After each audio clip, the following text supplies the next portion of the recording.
Who's my shooter? Me. Are you guys want to be in the shot? Probably not. Because I didn't contact your agents. They're all rolling, right? Yeah. Everybody's rolling? We're gonna shoot this damn thing. Whoa, what did it do? Don't be fooled by companies that say, hey, this device will cool your entire room in 2 minutes. A 15 by 20 room. What's that, 300 square feet? Whoa, what did it do? Didn't work. What do you mean? It doesn't work. But they advertised it on TV, and there was a pretty girl, and she says, now we can cool down your 15-foot by 10-foot room in 2 minutes, and you'll save thousands in electric bills. You won't need to run your air conditioners. Yeah, it doesn't freaking work. Let's shoot this thing. Okay, let's go for it. Now, I'm Tommy from Indie Tommy Tips, and today we're testing out the Arctic Cube.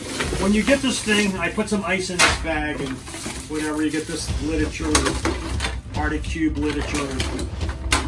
Get this little cube,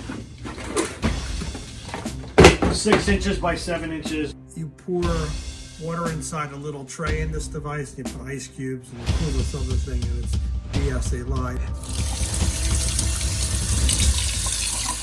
And you put it in the freezer. We're gonna put some ice cubes on the top of here, and we're gonna add some water. So it fills up to the top. Okay. Plug it in the back here. You hit the power switch. It's actually supposed to cool this thing down in a giant room that's like 20 by 15. It's supposed to cool it down in like 10 minutes. Didn't work. What do you mean? It doesn't work. Don't do this at home, kids, unless you're over 5 years old.